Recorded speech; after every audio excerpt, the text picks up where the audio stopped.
bigcal, and welcome to my world. Again, it's been ages since our last video. I think again it's sort of just been the DIY gaming box at the end of the month. Reason is been busy helping to fit a kitchen with my parents. That's been terrible. And it got really warm and nice weather in the UK, which means hay fever season, and I don't just get a little bit of the sniffles with hay fever. Oh no, I get just non-stop having to blow my nose constantly getting blocked up, sneezing fits multiple times a day, eyes going red and sore, not getting any sleep because of it, and it's just terrible, and you can't get an appointment with the doctor to get anything, so that's been useless. But yeah, it's starting to ease off now, thankfully. I got a new nasal spray that I ordered from some online chemist place that you normally have to get a prescription for, but you go on the website, you fill out a questionnaire, everything. A professional actually looks it over and decides if you can get it. Yeah, so thankfully I qualified, and touch wood, there's a table down there, wooden table. It seems to be working. Anyway, so finally another video, pickups video, recent video game pickups, and I mentioned in the one ages ago now that I was going to try and do more themed pickups videos rather than just random things, and I've got about 5 of them planned already. I've literally got piles over here. Not going to record them all today, but yeah, they are there ready. So the first one I want to do is games that I bought at Game and Movie Sheffield. So lockdown restrictions, while we haven't had Freedom Day yet here in the UK because it got pushed back a month, the government pushed back our freedom. Yeah, but anyway, while that hasn't happened yet, in the end of April, or the middle of April something, they did ease a lot of restrictions. A lot of shops were allowed to open back up again, including Game and Movie Sheffield, which is mainly a retro gaming shop, obviously. They do sell, I think, DVDs and Blu-rays and a couple of other things, but yeah, it's mostly retro gaming. It is awesome.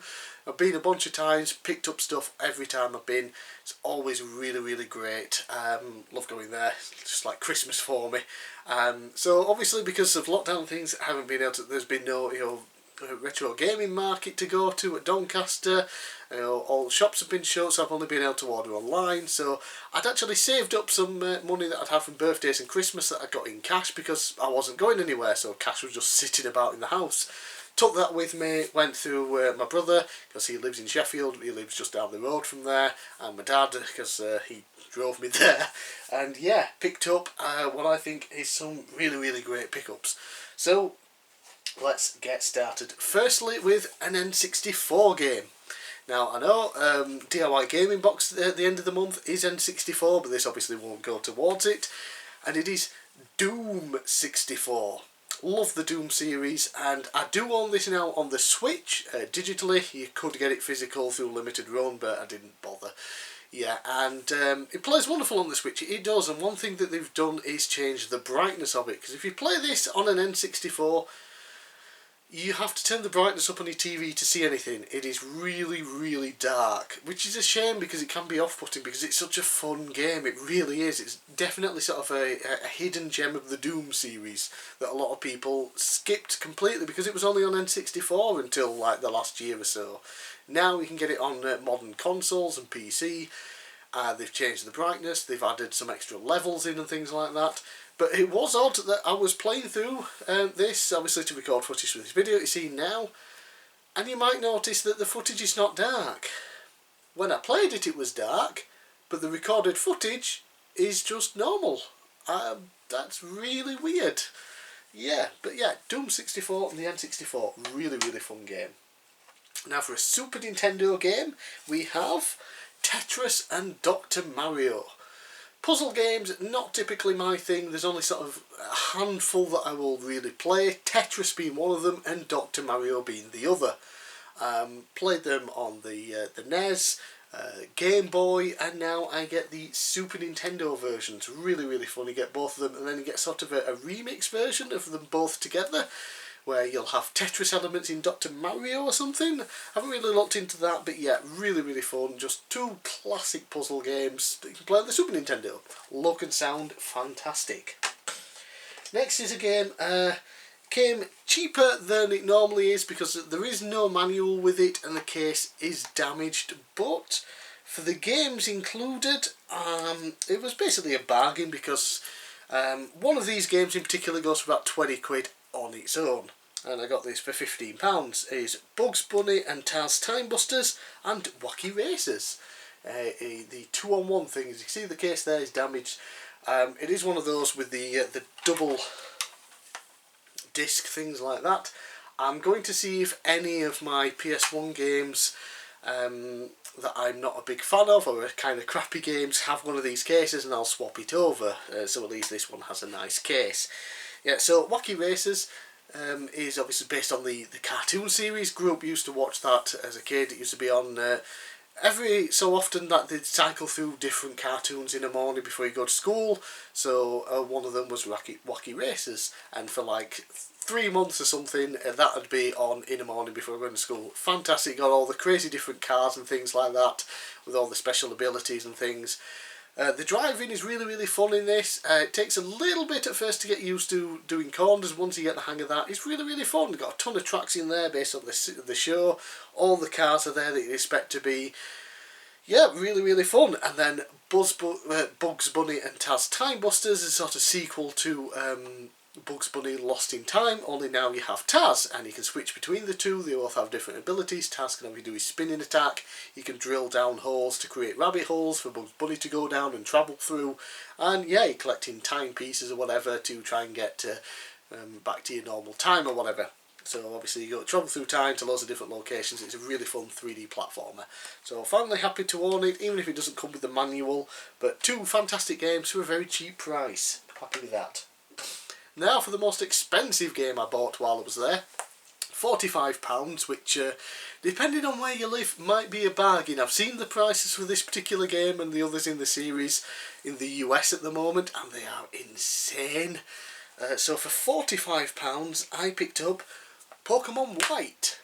Yes, Pokemon White, and it's also a complete in box. Minus the cartridge, because it's currently in my DS because I was playing through it. So Pokemon White was Generation 5, same came on the DS the same as Generation 4 Diamond and Pearl. I didn't really like Diamond and Pearl, found them to be a bit tedious. I'm hoping maybe the remasters, the remakes that are coming out soon will improve on some things, but yeah. Generation 5, I own White 2 already, and now I own White. I don't own Black 1 or 2 at the moment. They are expensive as well. But yeah, I don't really have that many memories of playing them. I've only probably played through them once back when they came out. So it was really nice to play through this again, and I was shocked at how good this game is. I forgot that it was fantastic, because at the time, I don't know, I'd done Diamond and Pearl. I was a bit, I played this, like, okay, now we've got the 3D elements coming in, and it's okay, but I'm not really that bothered still. This playthrough, absolutely loved it. It's still lacking a little bit with some Pokemon in the game, in terms of actual useful Pokemon, or Pokemon that I liked and wanted on my team. But it's fantastic. Great story, fun locations, plenty to do. You know, some good Pokemon that you can get. Difficult. It does get difficult at times, which I'm pleased with, because I'm sick of Pokemon games being far too easy. I do love, you know, the more modern ones. Sun and Moon, absolutely adored those. Sword and Shield, I really like those too, but they're all too easy. This gets difficult, and then once you beat the main story and get to the post-game stuff, there's like a level gap of like 15 now with all the trainers and Pokemon that you meet, and it gets difficult, and it's so good. And I remember that happening, and back when I first got this, I couldn't beat any of the trainers at the time because I was so low level, and I just didn't really, I wasn't that good at Pokemon games. Type differences I didn't really fully understand, and I couldn't get past like the first couple of trainers, so I gave up. So I've got all the post-game content of this to finally play through. I've started it, I've done a couple of bits of it now, but there's so much more. Cannot wait to play through. Talked about this far too much. Pokemon White, £45, complete in box, very good condition, very happy with that. Now for some Wii games. First we have new play control Pikmin. Obviously the Pikmin series started on the GameCube, Pikmin 1 and 2. I remember playing the original Pikmin on the GameCube. My brother had it at the time. It was really unique, really weird, really fun. But I never really played that much of it. Then I've got Pikmin 3 on the Wii U. That's really fun. It's obviously out on the Switch now as well. But the first two Pikmin I do want to pick up, so I went with the Wii version because apparently it's so much better now with the motion controls for being able to point and click where you want your Pikmin to go. Played through just for some footage for this video, already had a blast, already looking forward to picking it up again and going through past just the first level. Pikmin, good stuff. Next, a game that I've been looking at for so long. I remember looking at this when they first got it in, if it's still the same copy. I remember they posted it on their Instagram. And it's like, oh, how much is that? It's like, ooh, it's a good price, but I don't want to pay that because it's still expensive. It's like 20 quid or something. But yeah, I decided to finally pick it up while I was there, had the money, sod it. Metal Slug Anthology. A classic run and gun series from Neo Geo, was it? SNK if it was on the Neo Geo system, yeah. Yeah, these are just such fun games, and there is Metal Slug 1, 2, 3, 4, 5, 6 and X. I don't know if that's actually 10 or just, you know, Metal Slug X.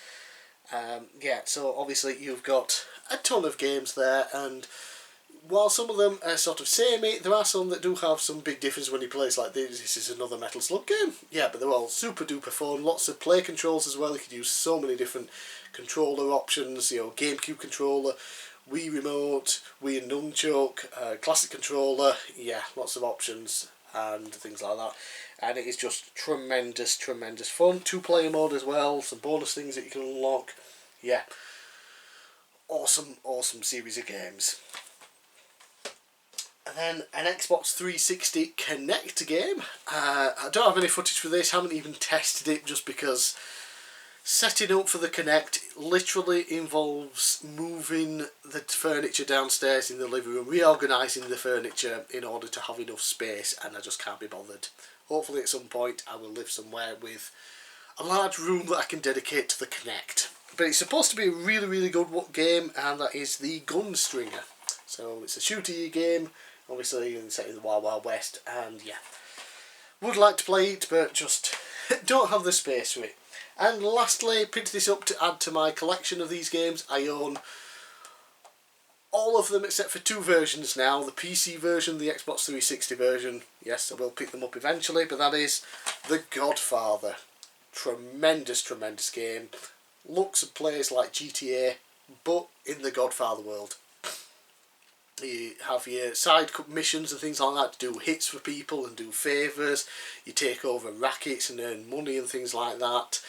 Obviously take down the other 4 families in New York. And it's just an amazing game. Love this so much, and it's nice to have the original Xbox version as well, because I do have it on PS2, got it on the Wii Black Hand Edition, which is my personal favourite. I have the Dawn Edition on PS3, but I would like to get the PC version and the Xbox 360 version as well. So those were all my pickups from Gamer and Movie Sheffield. If you're in the area, I highly recommend you go checking them out. You can have a look at their Instagram and their Facebook as well. I'll link everything down in the description below. If you see anything that you like on their Instagram and things like that, you can, you know, message them and ask if they'll reserve it for you, or I do believe they will post some things out now as well. Get in touch with the guys, they're all very friendly, very nice people. Let them know if there's anything that you want, and they'll do the best to accommodate you probably. Yeah, and obviously if you're in person, if you go there in person, it's just fantastic. It's just a treasure trove of classic games, and I love that place, and I can't wait to go back. So I'm bigcal, thanks for watching, and I'll see you again next time.